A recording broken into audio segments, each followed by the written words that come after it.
Chavis. I work with Kay. I'm a CPA and a certified financial planner. Most of my clients are small business owners or people that own real estate, so kind of fits in very well with real estate agents. Most of the time, you guys check both those boxes. So, oh, is there a thing that I can? Oh yeah, just let me know, and then I'll. Yeah, keep going. You can go past this one. There we go. Cool. So, I can kind of talk about whatever you guys want to talk about. I mean, I was just talking to Ben earlier about kind of parts of his specific situation. So, if you guys want to talk about anything specific, let me know. But basically, I was going to start with the entity structure, how you should be structured. Different types of business analytics that you can do for your business. Where is marketing working really well? Where is it not? Should you hire somebody? Should you not? Retirement planning. You've got all this money that you've earned because you're such a good real estate agent. What do you do with it? Do you want to be doing this forever? Potentially, sometimes retirement planning is good. Income protection. Excuse me, doing what you do. God forbid I had a client get hit by a bus. They couldn't work for a year. So if you don't have any kind of disability insurance or anything, are you without income for a year? And then one of the things that I like the most that I think goes overlooked a lot are 1031 exchanges and different ways to help your clients do that, and also ways to help you guys earn additional revenue from potentially untapped sources. So go forward here. So there are 5 basic types of entities that you could be. The first is very basic, sole proprietorship. Does anybody here know what kind of entity type they are? Is anybody here a sole proprietor? Okay. So sole proprietor is you haven't started an LLC and you started selling real estate. Second one is gonna be a partnership. Basically, 2 people come together, they form a partnership, probably start an LLC, and they work together to run their business. Third is gonna be a corporation, often known as a C corporation. That one's not really, and I don't usually recommend for small businesses very much. The tax advantages and just aren't very good when you're a C corporation. Not many ways to get money out of the company besides paying yourself a W-2, which can be very expensive. S corporation is a type of pass-through entity. You take a corporation, just elect S status. This one is one that has a ton of tax advantages that we can go through later, but once you hit a certain amount of revenue as a real estate agent, a lot of times becoming an S corp is really the way to go. Is anybody in here an S corporation? Got one. Awesome. Okay. And the last one is a limited liability company. Limited liability company is really, I'll call it the catch-all. You start off as a limited liability company that can either be taxed as a partnership or taxed as an S corporation, or if you, excuse me, what's your name? Wee. Okay. So if you're just a sole proprietor, if you set up a limited liability company, I assume you're in Virginia, correct? Okay. So being in Virginia costs you about $120 to set up an LLC. It allows you to be very flexible because with the LLC, you could potentially elect to be an S corporation later on, whereas you can't elect being an S corporation if you're just a sole proprietor. So what I always recommend, they're taxed the same way, a single member LLC and a sole proprietor. They're both taxed on your personal Schedule C. So one of the things that I always recommend, make sure that you have an LLC set up, make sure you have a business bank account for that LLC and everything flows through there, because it gives you a tremendous amount of tax flexibility later in the year if you end up needing to elect S status for any reason. So, yeah, we can go forward. So, real estate operations, basically these are some of the things that I was talking about before. The default, if you're a single member LLC or sole proprietor, is that you're gonna have all of your taxes, income and expenses reported on your Schedule C on your personal return. There is no separate return. If you have a partnership or an S corporation, you would have a separate tax return for your business that you would have to file. We can go to the next one. So this is what a Schedule C looks like. Hasn't changed much since 2018, which is why my slide still shows this one. But you just basically have your income, and then you have all your expenses here, right? You can do advertising, mileage, professional fees, which is where mine would go, Office expenses, repairs and maintenance for anything, and then wages. If you decide that you need to pay someone, such as perhaps your children, if you have any that are working with.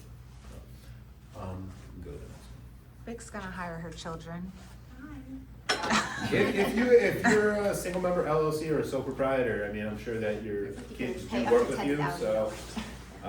One of those things that I would highly recommend is making sure that your kids are working with you and that you pay them appropriately. It's not applicable for the S corporation? It is deductible for the S corporation, but one of the really nice things is when you're a sole proprietor or a single member LLC, is that for the IRS code, you can pay your kids under the age of 18, Right. a W-2, but not have to pay payroll taxes if you're a sole proprietor or a single member LLC.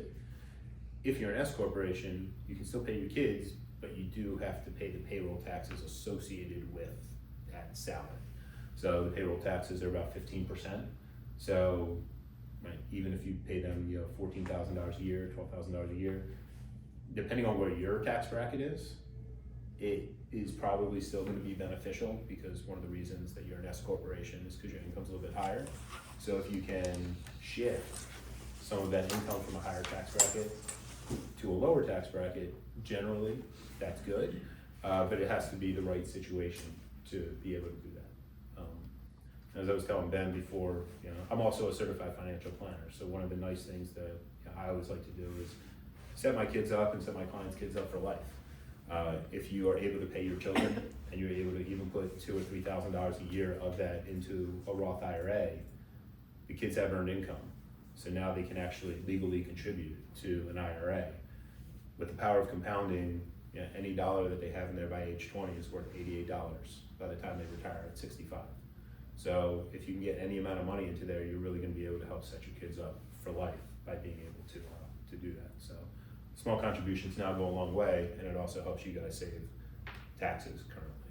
So depending on what your situation is, right? Everybody's different, but generally that's how it will work there. So the other nice thing about being a real estate agent is, this is kind of old now and it's getting litigated in Congress, so we'll see what actually happens with this. But there's something called a service trader business. So any small business, if you're a service like me as an accountant or a doctor or a lawyer, if you make more than $400,000 a year as a married couple, you can't deduct 20% of your income. But being a real estate agent,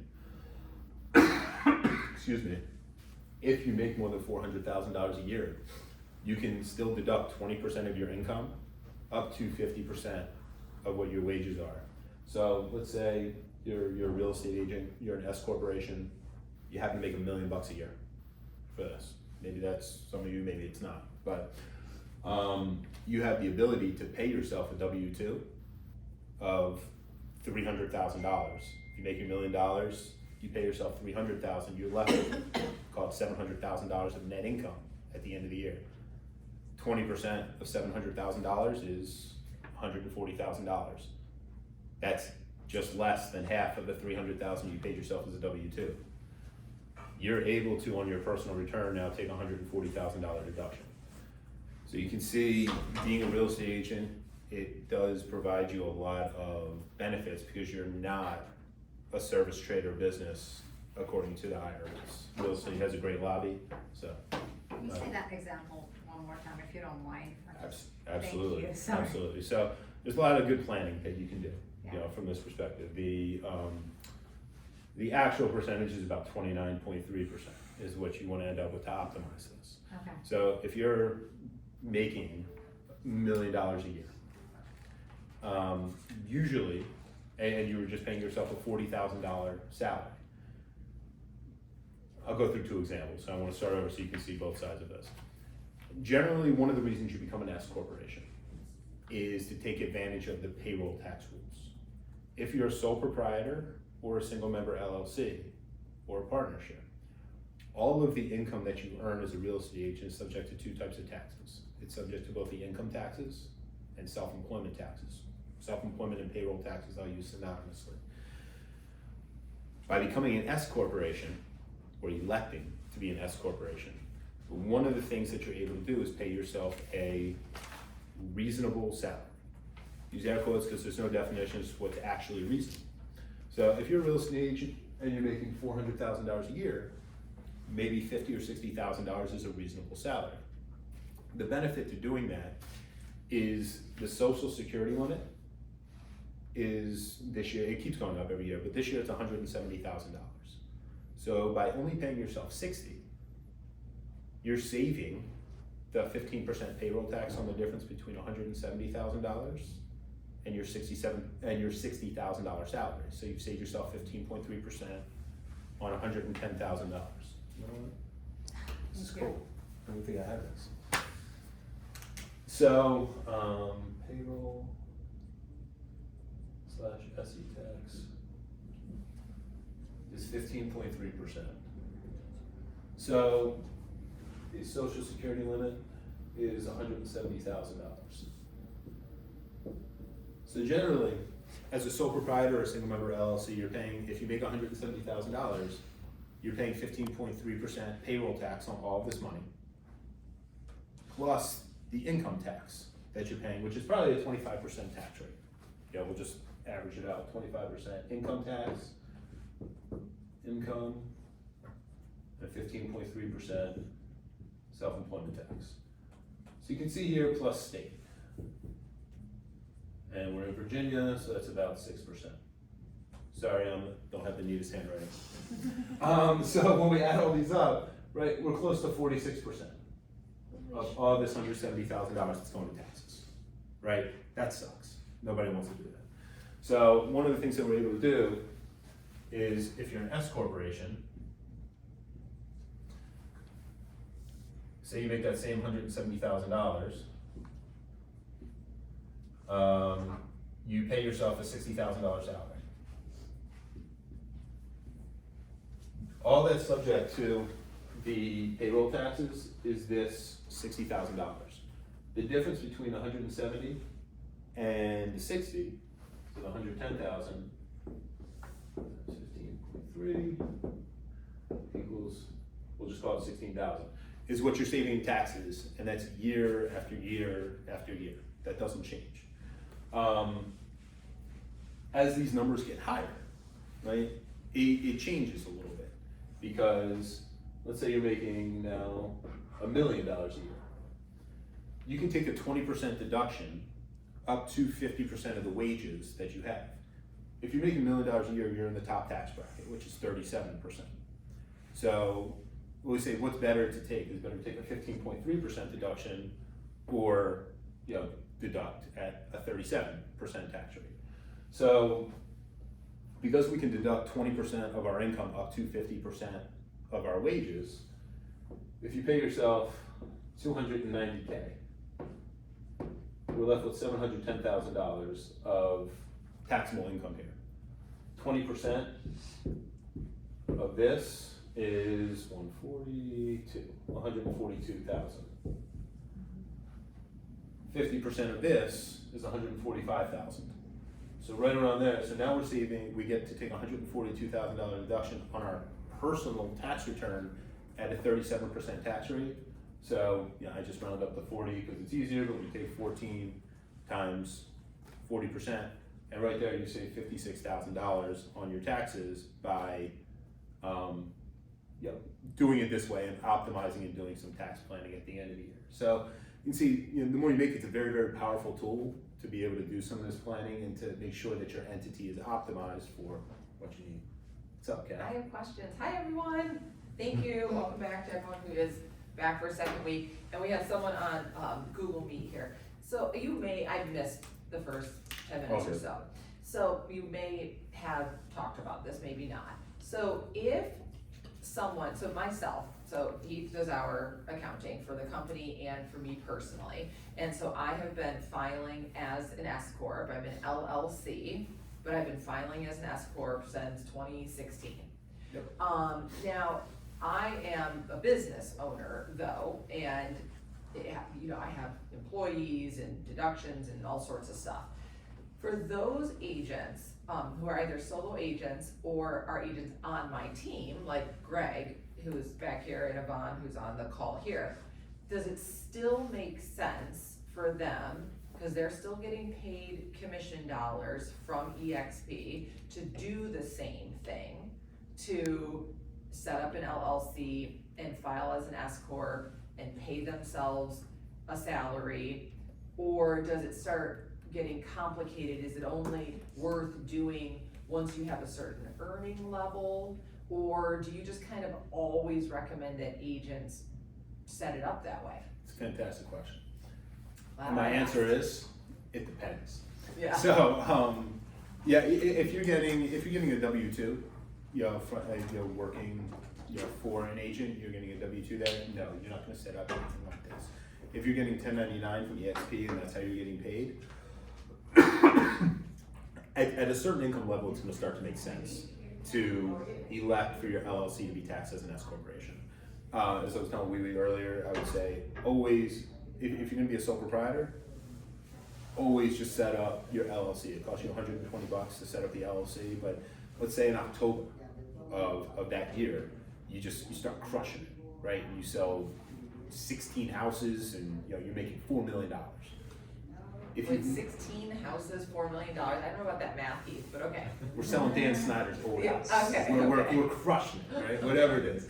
Okay, you came into it. So when that happens, if you've never set up the LLC, then you don't have the tax flexibility to elect to be taxed as an S corporation. I mean, that's an extreme example, but let's say you're making $150,000 a year and you find out in October, like that's really what you're gonna be making. You can file your S election late. You're supposed to file within the first 2.5 months of the year.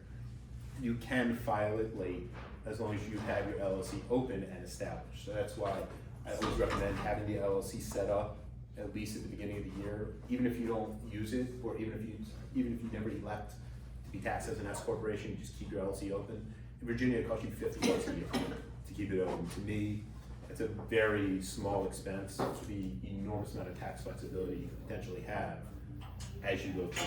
So definitely become an LLC, and then you can kind of decide later if you want to actually file as an S corp.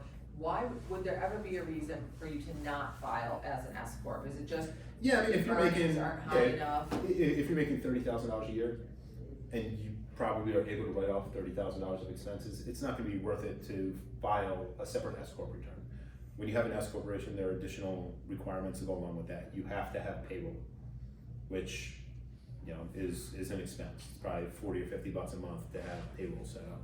You have to file a separate tax return. You have to make sure that you should have this anyway, but you have to make sure you have a separate set of books and records as an actual business would be filed. So there are certain other requirements that go along with being an S corporation. So that's what I said. You have to hit a certain level before it makes sense to actually elect being an S corporation. And that's where it becomes individualized. But as you review some more of this information, it makes sense at a certain level. I would say generally, when you start to hit the $60,000 to $80,000 range of top line income, you want to start thinking about becoming an S corporation. If you're making more than 6 figures, you're making more than $100,000 a year, I'd say it's almost a no-brainer in 95% of situations. And when you say setting up payroll, all of that kind of stuff, those are things that you helped us do. Correct. So you can help someone if you're filing their taxes. You can help by recommending like a low-cost payroll service so they can pay themselves and things like that. Exactly. I use Gusto. I have a couple clients that use ADP. I think ADP is a little more expensive than what Gusto is, but I find it to be. There are plenty of providers out there that do it. I found the few that work the best. Like I said, I think you can shift it to Gusto because it just works a little bit better in my opinion. So Just wanted to make sure the tax savings were enough that it makes sense to have to go through all of those steps. I like to use certain things. The juice has to justify the squeeze to be able to be an S corporation. So and it's got to be consistent, right? You can't just have 1 year where you're going to make a lot and the rest of the years you're not going to make a lot, because once you elect to be an S corporation, you can revoke it, but then you can't become an S corp again for at least another 5 years. So you want to make sure that that income is going to be at a somewhat consistent level before you end up becoming an S corporation. So when we say, running payroll right for the owners, can it be, husband and wife, and what is a reasonable amount? Reasonable is reasonable. Some people, so I always say reasonable is at least anywhere from $42,000 to $60,000 a year. If you're making 170 grand, if you're paying yourself between $42,000 and $60,000, I think that that's reasonable. I look at what does the average real estate agent make? Average real estate agent, right?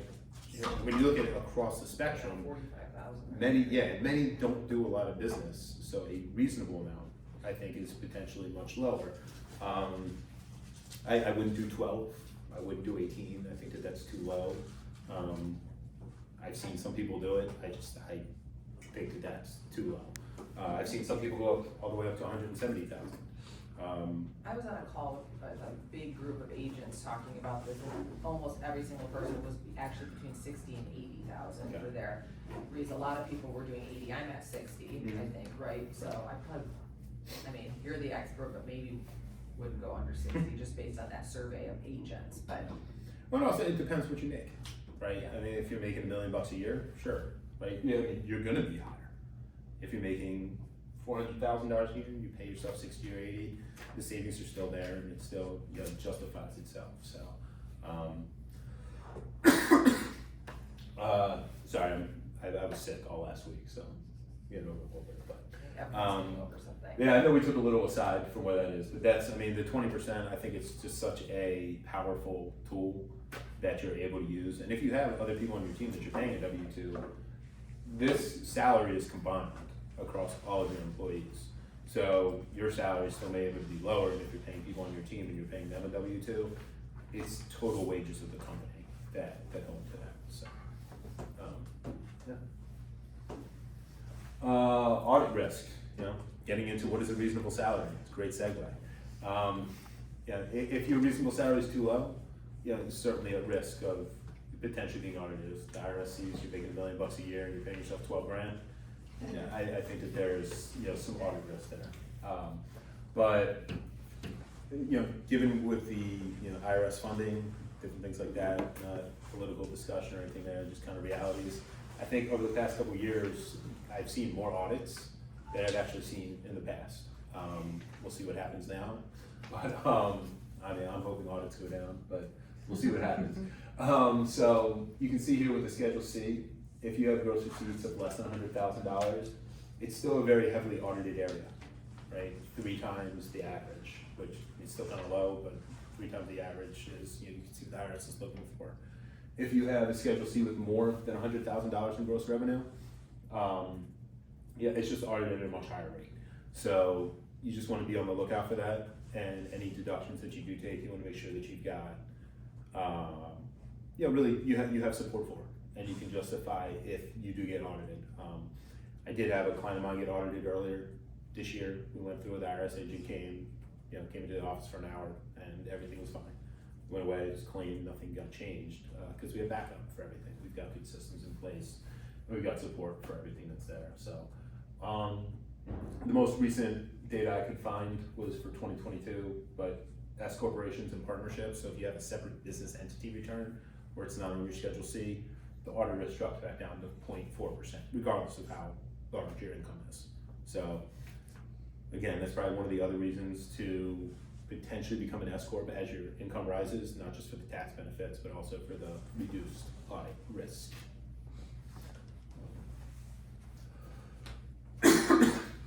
Next couple slides are some of my favorites. Common expenses. What I like to say when people ask me what can you write off? And it's a question I get probably more than any other question. My biggest answer, and my most common answer, is anything's a write-off if it's ordinary and necessary in the course of your business. Everybody's got a different answer for what's ordinary and necessary in the course of what their business is. Some people choose to advertise in different ways. Some people are more outgoing than others. Some people like to advertise on park benches. Some people do it elsewhere. So if it's ordinary and necessary in your business, then it's fine. And pretty much anything is a business expense if you are able to make it one. Let's say you go out to Guapo's across the street over there, You're probably gonna see potentially somebody you know, you're always advertising your business. You're out there, you're in the community, that's potentially a business expense. One of my favorite examples is I went down to the beach and the rental that we were staying in, there was a guy next door and he happens to have 7 rentals down at the beach. He found out I was an accountant. I mean, the guy was my best friend for a week. So he was pumping me for all sorts of information, but now because I'm advertising myself, that trip that I took that started as personal is now a business because I'm advertising myself and I'm talking to this guy every day. So the things can come up and you can justify things as a business expense when they're ordinary and necessary in your course of business. So I have the slides up here and I'll let you read through them, but the next one, I think, common expense, if you go to the next slide. Go ahead. What about the home office? I know that's always a big one, right? A home office is not nearly as generous as a lot of people think that it is. There are 2 ways that you can write off a home office. The first is you can take the simple deduction, which is you get $500 or $5 per square foot up to 300 square feet of a home office. So you can basically take a $1,500 deduction there. There's a form 8829, which I think is the next slide, maybe. Go to the next one. Go one more. Did I take it out? I might have taken it out, and we'll go back. All right, sorry to the the form 8829, if you're renting a place, it's much more generous because you're able to write off a portion of all your rent, all your rental insurance, different things like that as your home office. If you own a home and you're using a part of your home for business, then only a portion of your mortgage interest, a portion of your property taxes, and a portion of the depreciation of your home are deductible. So you might get a $3,000 to $4,000 deduction from that, but it's not, you're not gonna be writing off $30,000 a year from it. One thing that you've probably seen a bunch that I've seen, that I know, is something called the Augusta rule. Is anybody familiar with that? Awesome. So maybe not. Okay, this is great. So the Augusta rule says that you can rent out your primary residence for up to 14 days a year without claiming any income from that rental. So if you have an S corporation, one of the places that you can look for is to, where am I going to hold my monthly shareholder meetings? Right? If you don't have an office, one of the places that you can be able to do it is at your home office. So you can go around and look and you can see what does it cost for the day to rent a conference room. Generally, you can call it $400 or $500. So you've got 12 days that you're able to write off, the $400 or $500 a month against, your home office for those kind of corporate meetings is the industrial. So that's one way that you could potentially do it. You got to justify it and you've got to make sure that you're actually holding them. You have minutes, so there's more work involved than just writing a deduction down on a piece of paper. But those are types of things that you can potentially take advantage of when you have a home office. The next benefit is, I think there's mileage is the next one, the next slide, transportation.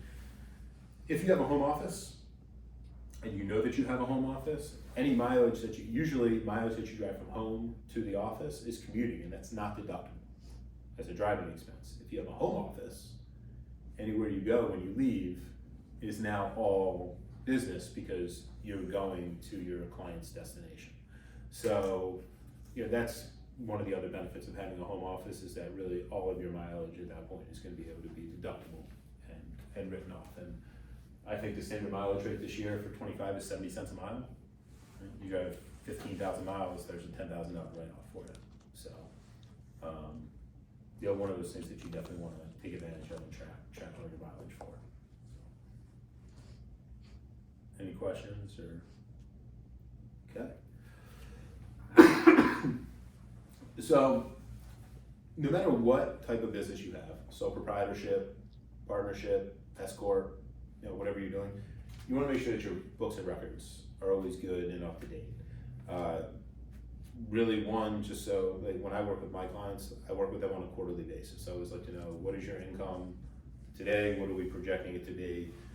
For me, because I really like to do the tax planning, I like for my clients to know what is your tax liability going to be, and we can make sure that we keep it as low as possible by doing all the planning. If your books and records are not good, right, we can't have those conversations and you're really kind of shooting yourself in the foot. So at least monthly, you want to make sure that all your books and records are up to date. If you do have a separate business, you want to have it on a separate business account. I think QuickBooks is probably the best software to use. Might cost you $35 a month to have it, but you can feed all of your separate business bank account statements.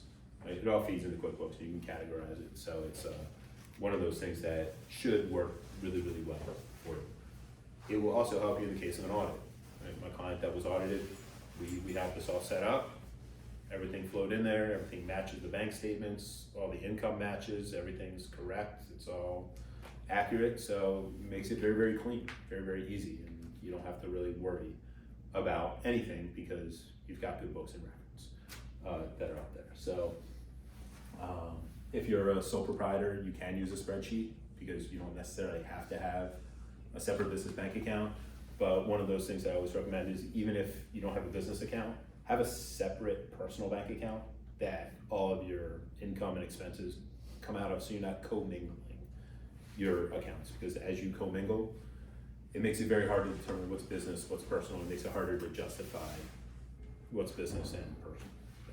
So it also allows you to have really good business analytics. You can say, as I was talking about earlier, if I'm going to advertise in an area, is it better to advertise on the bus? Is it better to advertise on Facebook? What's working better for us? Because if you know where your business comes from, you're able to see that. You can also see how much are one of my agents producing. If you have other agents on your team, you can say, agent A is doing more with less. Why are they doing more with less? Are they allocating the resources better? And if you have good books and records, you can really help process your team and just be more and more successful as an agent there. So, what's next? Business analytics, estimated tax payments. I'm sure everybody's favorite. Technically, they're due 4 times a year. April 15th, June 15th, September 15th, and January 15th. Like I said, I think I do things a little bit differently than some others. I like to make sure that my clients know what their projected tax liability is for the year. Real estate's cyclical. So if you're gonna owe $50,000 in tax liability, it may not make sense to pay $12,500 each quarter because your cash flow just doesn't support that. If you have a huge second quarter, right, maybe we make $30,000 that quarter and you only make $6,000, and those other ones to really help ease that cash flow. But by having good books and records, by having everything systematized for the most part, you can really start to plan a little bit better for what those tax payments are going to be. One of the other benefits, going back to the entity structure with this is anybody familiar with the pass-through entity tax in Virginia? Excellent. So if you have a sole proprietorship, you can't do this, but if you have a partnership or you have an S corporation, one of the things that you're able to do is with the 2017 tax law, real estate taxes, personal real estate taxes, and state income taxes are capped at $10,000 as a deduction on your personal return. As a way around that, many states, including Virginia, have created what's called the pass-through entity tax that allows you, if you have a pass-through entity, like a partnership or an S corporation, you can pay your Virginia taxes through the entity and take a deduction for it at the entity level, thereby reducing your federal tax. So, go back to just our $1 million example. Make $1 million, you can now pay 5.75% of that, so $57,000, to Virginia through your business entity. Now, your $1 million is now only $942,000 of income, and that's all that's taxed at the federal level. So they've gotten around that $10,000 cap if you have a pass-through entity. So you want to make sure that depending on where your income is, if you have an S corporation, that you make those Virginia pass-through entity payments. If you have a single member LLC or a sole proprietorship, you can't do this. So again, that's one of the reasons it may be beneficial to become an S corporation, is to help do this. I don't know what's going to happen at the end of 2025. The 2017 tax law is set to sunset at the end of 2025, going into 26. We'll probably hear throughout the year there's gonna be a lot of changes that are potentially coming. I hope the 20% stays. I hope some of this other stuff stays, because I don't wanna have to learn a whole new code, but hey, that's what I have to do. We'll have a whole new presentation next year with different tax tips for the real estate profession. Question. So the pass-through, is that, sorry, I think I got confused. So what it has to do with the estimate tax into quarterly tax? Is that what you're saying? Like, do you have to pay quarterly taxes in order for you to be able to deduct it? No, so, no, I apologize. I appreciate you asking the question. These due dates are federal estimated payments. Okay. So if you have a good idea what your total income is gonna be for the year, you may not know now, but probably by September, or October, you have a pretty good idea of what's potentially gonna close and what revenue may come in. At that point, you or your accountant, you guys can run a tax projection to say, based upon, I have X number of dollars coming in as income, what is my tax gonna be on that? And you just make sure that you have enough tax paid in based upon whatever that projection is. When you have cyclical cash flow, it makes it very hard to make even estimated payments throughout the year. So I always wanna make sure that, these due dates that are there, yes, they're there, you should probably pay at least something each due date, but they're not always gonna be equal, because it's gonna be based upon the amount of income that you earn for that quarter. But let's say you earn all your income in the second quarter, you don't necessarily have to pay all of that tax, in the second quarter. You wanna pay more, but you may have other expenses and everything through the rest of the year that would lower your tax. So I think it's silly to give the government an interest-free loan and to overpay your taxes, so you would really wanna have a good idea of what your estimated taxes are gonna be. And that's just based upon having good books and records and knowing what your income is gonna be. And the pass-through, that's different than the qualified business income deduction. Yeah, the qualified business income tax deduction is a federal deduction that's taking 20% of the income that you earn off of your personal tax return. This pass-through entity tax payment that I was talking about and discussing is a business expense. It's treated same as advertising, same as rent that you may pay. It's just you're paying your state taxes and getting a federal deduction for it as a workaround to the $10,000 cap that's there. Okay. So basically, when you submit your taxes, you pay the pass-through Virginia, and you take that, the net income will be basically reduced, and that's how it roll to your personal. That's correct. And then when you actually prepare your personal Virginia tax return, it's an add back. So your Virginia tax, you're not getting a double deduction for Virginia, but it gets added back there. So, yeah, fun times with that. One of the other ways to reduce your tax liabilities through different types of retirement plans, different types of entities will have different types of plans. If you're a sole owner S corp, you can do a solo 401k, put potentially up to $69,000 into that account. Same as a SEP IRA, but with a SEP you have to do, a 20% of your income is the maximum that you're allowed to do into that up to $69,000.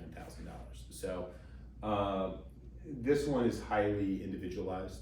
Some things work better for different people.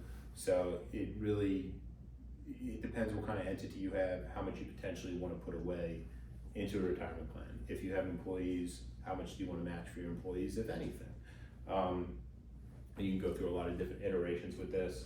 If you go to the next slide, you can see, this is just I haven't found a good one since 2019, but yeah, all of these, there are so many different types of plans for so many different types of entities. So that's where the planning comes in. It's so highly individualized. But basically the point of this is that there's gonna be something out there for everybody, depending on how much income you're earning, how generous you may want to be to your employees, if you even have employees, if it's just you, right? You can potentially, there's something called a cash balance plan, you can put up to, I think, over $350,000 a year into a retirement plan, depending on your age. So lots of different things that you can do. Any questions? Has everyone gone through this? Sweet, okay. What's the next one? So income protection, I touched on this earlier. I just as a planning tool, I always think it's good for people who are self-employed to have some sort of disability insurance. If, God forbid, something happens where you're not able to work, and it could be anything. You don't have to get hit by a bus. This could be you break your leg playing pickup basketball. Anything like this happens, and you're disabled and not able to work. If you have a disability insurance policy, it'll pay out up to 60% of your income, and it'll pay it out tax-free. So generally, when you look at these types of tax calculations, a lot of times I tell people just to save a third of their income, no matter what, because whether you make $20,000 or $2 million, if you're able to save a third of your gross commission or your net income after all your expenses and everything, you're going to have enough to pay whatever your tax liability is at the end of the year. You're never going to get in trouble. Disability, if it pays out 60%, it's very close to what that would be on a tax-free basis. So I just always put that out there because it's something that I think everybody should at least look into and have knowledge of, because if you're not able to work and earn a living, and you don't have an adequate savings, at least an emergency fund saved up with, when you're self-employed, I recommend having anywhere from 9 to 12 months of just cash and at least a money market, so that way you're not affected by anything that may happen. If you don't have that, disability insurance is a good way to replace some of that income. I remember at one point, way back in the day, my company I was working for was offering Aflac, I just like saying that word, Aflac, plans, but I was not eligible because of a pre-existing condition. Do you know, do any of your plans allow for an exception to that? Because I've wanted disability insurance, but they're super strict on. They get expensive and sometimes cost prohibitive. With pre-existing conditions, it's Yeah. kind of like, okay, Sometimes so it makes it tough. Yeah, I know we've gone through it before to look at. have you and I gone through it? I can't remember if we have or not, but I've tried. We did it like back in 2019, and I think in 2021. Yeah, we I looked at it both. can't both. get it. I wish that they would give you like an exemption for that one thing, like, okay, you can't get sick with this, but like, whatever, but, okay, just wondering if there are any. No, they are kind of tough with it. If you're healthy, and that's again one of the reasons to get it when you're younger and I healthier. know, I wish I. Because once found you have it, earlier.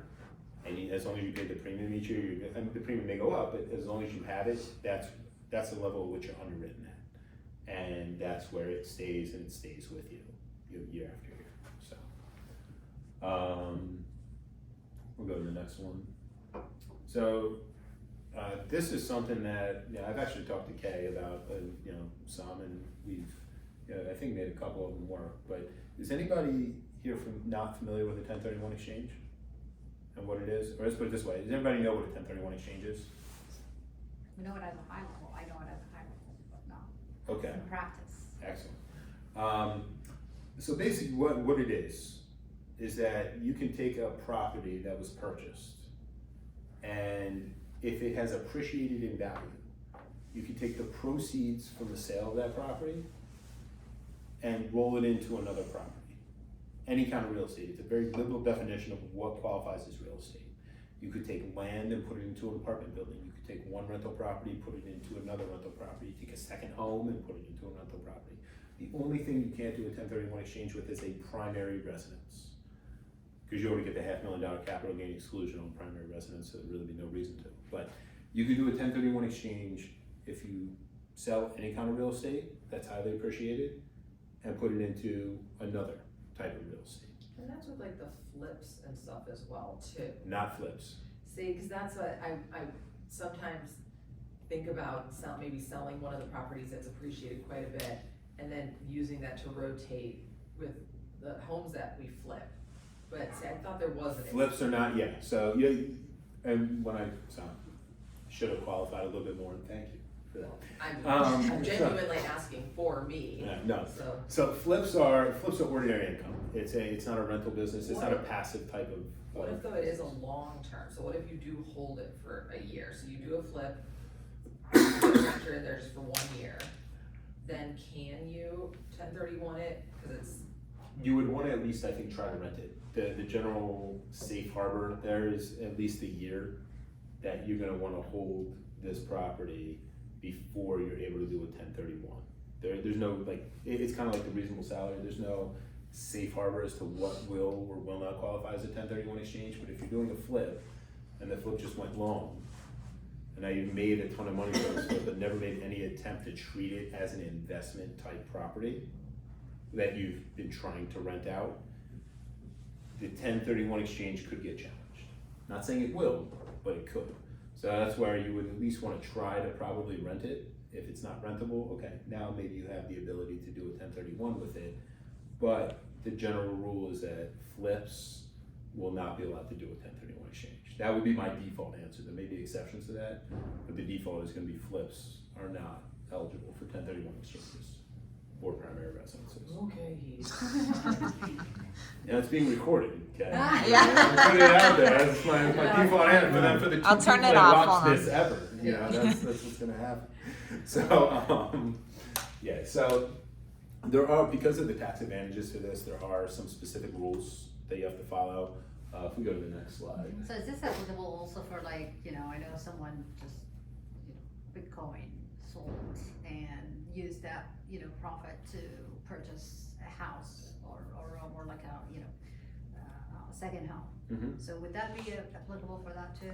Prior to 2017, yes. Post 2017, only real estate is eligible for 1031 exchange. You used to be able to do it with commodities like art, or precious metals, different things like that, but now only real estate is eligible for 1031 exchange. You also see real estate's the only service that's eligible for the 20% qualified business income tax deduction.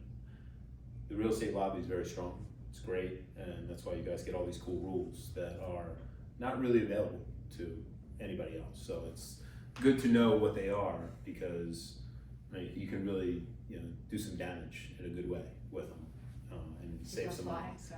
Exactly. I think that also kind of demonstrates why not all accountants should be viewed equally, because I think. Oh, thanks, Kay. I'm just saying, 'cause I think you have a specialty in real estate business and really understanding realtors. Correct.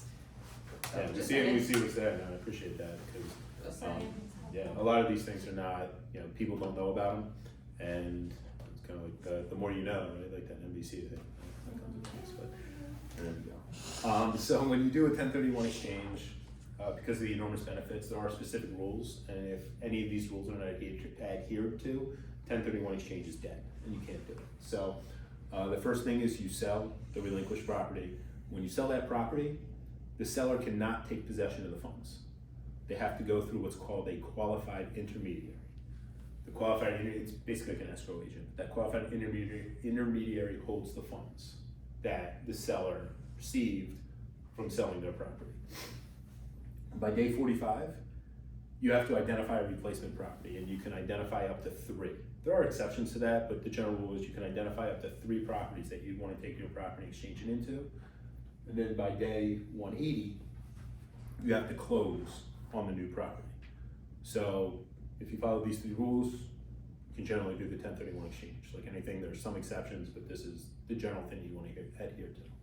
Go to the next one. So the identified replacement properties, so basically, you have to select one of those, it's a must. After day 45, correct.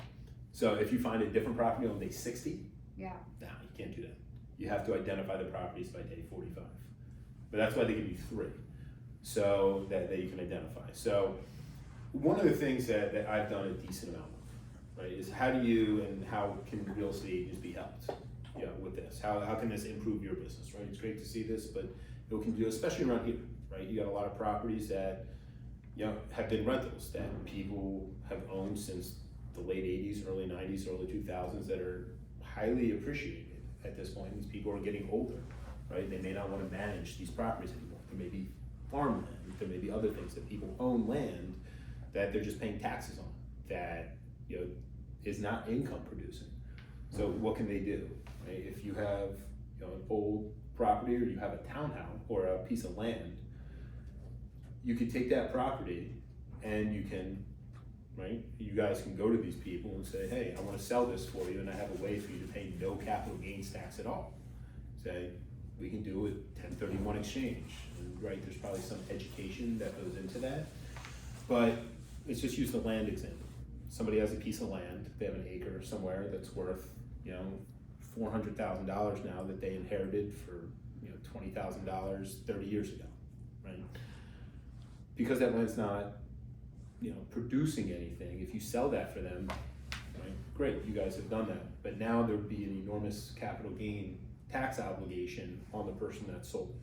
Because once you hit above $250,000 in capital gains, that rate jumps from 15% long-term capital gain rate up to 20% plus there's a net investment income tax of 3.8% on top of that. So it could be as high as 23.8%. So instead of this person, in this example, paying $100,000 in capital gains tax, you could do something called, if you go to the next slide, you could do something called a Delaware statutory trust, right? One, in an ideal scenario, you guys would have a property for them to purchase and you'd be able to do both sides of the transaction. Be amazing. But if you're not able to do that and you can just help them sell the property that they have, there's something called a Delaware statutory trust. What this is it's a trust structure very similar to a REIT. Right? Does everybody know what a REIT is? Like, it's just a professionally managed piece of property. So basically, the Delaware statutory trust is very similar to a REIT, but it just qualifies for 1031 exchange treatment because of the way it's structured.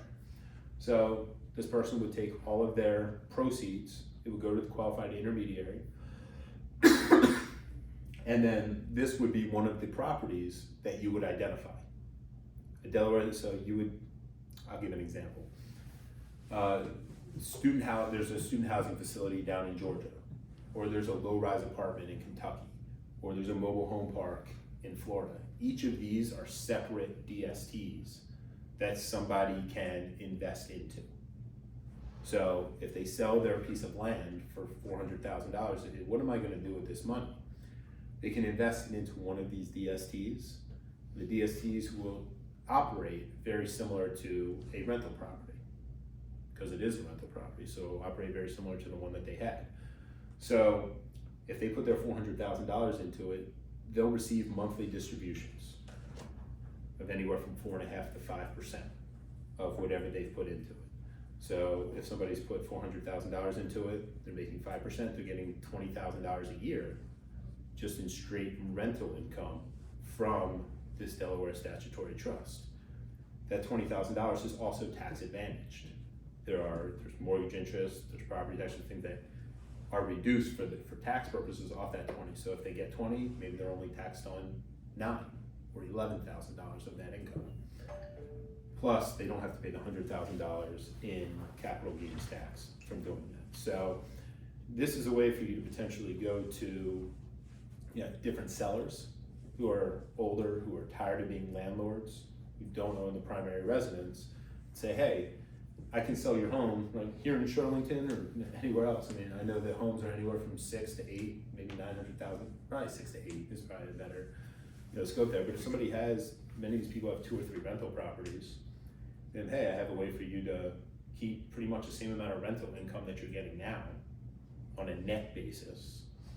And you don't have to pay any capital gains tax. Here, we can do something like this to potentially, and it potentially helps you guys, right? Because if you're able to sell more homes and get more listings, right, that's really good for you. And you're doing them a service at the same time. Because right, if you're 70, 75 years old and you don't want to be a landlord anymore, one of the other benefits to having a DST here is it's a securitized piece of real estate.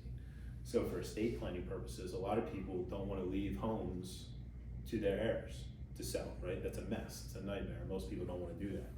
So by doing it into a DST, these people can now leave the securitized piece of real estate to their heirs however they want to. If they have 8 heirs, cool, everybody gets 1/8 of a share. And they don't have to worry about what happens when they pass away holding this real estate. So in the right situation, it works great. But it's I think a little nugget that most people really don't know about, because again, if you can go to somebody and say, you have this highly appreciated $600,000 capital gain property, I have a way to help you sell it, still keep the same amount of rental income that you're getting. Because let's say somebody's getting $3,500 a month for their property, right? So they're making $42,000 a year. That's a lot more than the same $600,000 property. That's a lot more than the $30,000 that they'd be getting for the 5%. But when you make your $42,000, because you're actually renting out the home that they have, they still have to pay property taxes. They still have to pay repairs and maintenance. They still have to be the landlord. They may have to pay a property manager. Condo fee. They have to pay a condo fee. So by the time they're getting their $42,000 of rental income from their property, maybe they're left with 20 or 24 at the end of the day. But if they do a DST and take that $600,000 and roll it into the property where they're getting 5% from, now they're getting $30,000 a year, and that's all theirs. So when you look at it on a net basis, a lot of times these end up working out better for people as well. So I would really challenge everyone, and Greg, I'm saying this for you and I too. I just think that this is one of the best tools to build inventory in our market, because there are a lot of people that are holding on to their properties because of the taxes. There is a major housing shortage in this country. If we could get this out to people, to get them to understand, they sell their properties, they're creating inventory for families that need those homes, and they can still make annual income and not pay taxes. I just have not found out a good way to get this in front of people. So let's just keep exploring that, Heath, because I don't know if it's a webinar, if it's like, I just have not been able to get people to get it. Even when I explain it to my clients. I probably do one of these a quarter, at least, with people. And just one that close, right? They come from all different places. The hardest thing is the educational process, right? It almost sounds too good to be true. Say, hey, you can keep the same amount of rental income, you don't have to pay any tax, and the best part is, it sounds morbid, but it's swap till you drop. You can keep doing 1031 exchanges, and then when you die, you get a step. If you're still holding the property when you pass away, you get a step up in basis and permanently avoid all the capital gains tax. So there's an educational process. It does a lot of times almost sound too good to be true, but it's one of those really powerful things that's there. The one really bad thing is that it's illiquid. So it's very similar to real estate, right? It's hard to sell a piece of real estate, but with something like this, you're gonna have to hold it for 5 to 7 years, and it's gonna be illiquid. So if somebody needs the money, not a good solution for them, but if they don't, and they're just holding all the properties, right, it's a great solution. 2 more minutes. How sweet, we went for an hour. It's great. Nobody fell asleep. Amazing. So there we go. So does anybody have any questions? Yeah. Jump back to 1038, when you say trust in order for you to find the next property, we're talking about the capital gain only, right? Like if I put it as a down payment, I can take that money back? No, the whole thing needs to go into the next property. Okay. So, Really? and you have to, there's some restriction, you gotta keep the same debt basis. So if you bought a house and you have a 50%, debt to equity ratio on it. So if you saw a $600,000 property, you have $300,000 mortgage on it. That full $300,000 needs to go into the next property, but you also need to have at least a $300,000 mortgage on that new property as well. So You could technically take more, you could buy a $900,000. yeah, you could do more, but it has to be at least that much. And again, that's one of the nice things about the DST is they match the debt ratio for you. So if you only have $300,000 to put in, they match the $300,000. This is the equity plus capital gain, everything. Everything. But you can do less, right? Like if What's you that? have a $300,000 asset and then you buy $200,000 assets and take $100,000 and pay the taxes on it, right? You can pay the tax, but it's last dollar in or first dollar out is taxed at the highest rate. So if you had any depreciation recapture, or if you had, it's all ordinary when you take it out first before capital gain.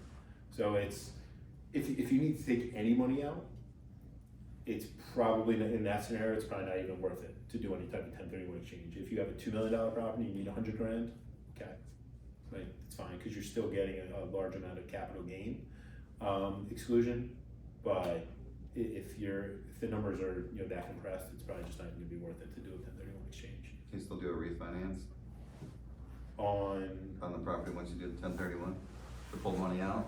yeah, you should be able to. I mean, there's no restrictions on that, right? I don't think so. Okay. As long as you keep that same debt ratio, it should be fine. I have a question, and this is kind of very specific, so you might not have to answer it. I just think about the data centers, right? That you've got all these data centers that are going out. Do you see those in DST investments, or I don't know if they're leased, if they're owned by the, I've seen a couple of them, but most of them are privately held and they have no issue raising money for them. okay. So generally not. Generally, the ones that I have my clients invest into are, because there are all sorts of different ones out there, but I like ones that are cash flowing that are lower risk. So anything really to do with housing, student housing, low rise apartments, self-storage. Self-storage is a really good one, I think. Market's going up, market's going down, doesn't matter. People need a place to store their stuff. You know, for when they move into the big house, you know, they gotta Yeah. sit there.